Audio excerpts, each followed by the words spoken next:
j'ai exprimé en fait le 1er août le fait que je trouvais très hypocrite de fêter la Suisse comme une nation parfaite, parce que je pense que la Suisse n'est pas une nation parfaite, que la Suisse a une politique migratoire très inhumaine.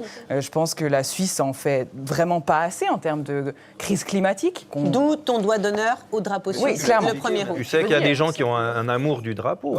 Moi, j'ai pas d'amour du drapeau, Oui, mais j'ai jamais attaqué non plus des personnes. Non, on est J'attaque un d'accord, ça, on est système, d'accord. j'attaque un bout de tissu. Voilà. Et à la suite de ça, qu'est-ce qui s'est passé ? L'extrême droite a lancé ses chiens. J'ai reçu des centaines et des centaines de menaces de viol, de menaces de mort. J'étais en crise d'angoisse à chaque fois que je sortais et j'ai fait une dépression en novembre 2023 à cause de ça.